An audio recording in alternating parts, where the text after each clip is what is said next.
సోదరులకు electronic media సోదరులకు పేరు పేరు నమస్కారాలు. ఇన్ని రోజులు విదేశాలలో ఉన్నటువంటి కేటీఆర్ కు నిన్న మా సీఎం రేవంత్ రెడ్డి గారు విసిరినటువంటి సవాలు అర్థం కానట్టుంది. ఎందుకంటే ఇక్కడ లేడు కాబట్టి తెలుసుకునే ప్రయత్నం కూడా ఆయన చేయలేనట్టుంది. అసలు కేటీఆర్ తో సవాల్ అనేది అక్కడ జరగలేదు. కేసీఆర్ ను మేము సవాల్కు మా సీఎం గారు పిలవడం జరిగింది. అసెంబ్లీకి రమ్మంటే వీళ్ళు ప్రెస్ క్లబ్లలో అంటున్నారు. ముఖ్యంగా కేటీఆర్ కు గుర్తింపు సమస్య, ఆయన నాయకత్వాన్ని ఆయన చెల్లెనే అంగీకరిస్తలేదు. ఆయన నాకు వర్కింగ్ ప్రెసిడెంట్ గా కూడా నేను ఒప్పుకోను, మా నాయకుడు కేసీఆర్ అని. ప్రతిపక్షంగా కూడా ప్రతిపక్ష నాయకుడిగా అసెంబ్లీలో కేసీఆర్ గారే ప్రాతినిధ్యం ఉంది, కేసీఆర్ గారు. కాబట్టి మా సీఎం గారు అసెంబ్లీలో రండి, చర్చించుదాం, సూచనలు చేయండి అని మాట్లాడితే ఫామ్ హౌస్ నుంచి ఆయనను బయటికి రాని అనట, కానీ విదేశాల నుంచి ఉటావుటిని వచ్చి నేనున్నా అని మాట్లాడుతున్నాడు. ఇలా మీకు అందరికీ గుర్తింపు సమస్య, ఆల్రెడీ మీరు డెడ్ అయిపోయింది మీ పార్టీ.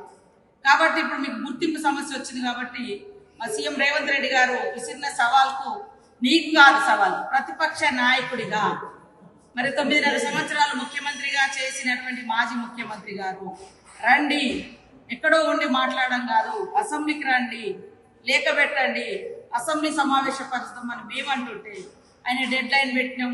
నీ డెడ్ లైన్ల కోసం ఇక్కడ ఎవరు వెయిటింగ్లో లేరు, మేము పెట్టిన డెడ్ లైన్ అసెంబ్లీ, వేదిక అసెంబ్లీ. అసెంబ్లీకి వచ్చి ప్రజల సమస్యలు చర్చించాల్సినటువంటి అవసరం ఉన్నటువంటి ఒక ప్రతిపక్ష నాయకుడు బయటికి రాకుండా ఆయననేమో ఫామ్ హౌస్లలో ఉంటారు, మీరేమో విదేశాలలో తిరుగుతారు, మీ చెల్లినేమో జైలు సమస్యతో ఎదుర్కొంటుంది, తర్వాత ఆమె సపరేట్గా ఆమె ఒక సమస్యతో ఉంది. నిన్నగాక మొన్న కొన్ని ఇంటర్వ్యూలలో ఆయన అసలు నాకు నాయకుడే కాదు కేటీఆర్ అంటే, ఇంకా నీతోటి మేము ఎవరు ఇక్కడ గుర్తించి మా నాయకుడు లేదా మా నీతో చర్చించడానికి ఎవరు తగ్గిలేరు. ఇక్కడ మీ నాయనకి హోదా ఉంది, మీ నాయన ప్రతిపక్ష హోదాలో పనిచేస్తున్నాడు, ప్రతిపక్షంగా 10 ఏళ్ళు రాష్ట్రంలో ముఖ్యమంత్రి ఉన్నాడు. ఆయన అనుభవాలు కానీ ఆయన ఆలోచన కానీ పంచాలంటే అసెంబ్లీకి రమ్మని మేము ఆహ్వానిస్తాం.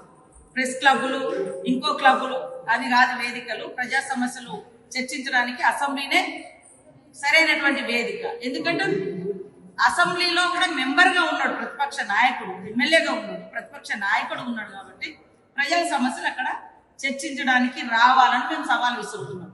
దాని నుంచి తప్పుకోవడానికి ఇలాంటి పనికిరాని డెడ్ లైన్లు లేదా పనికిరాని సవాళ్ళు విసిరి వాళ్ళు ఏదో గొప్పోళ్ళు అనుకొని ఒక ఆనందం పొందాలని చూస్తున్నారు.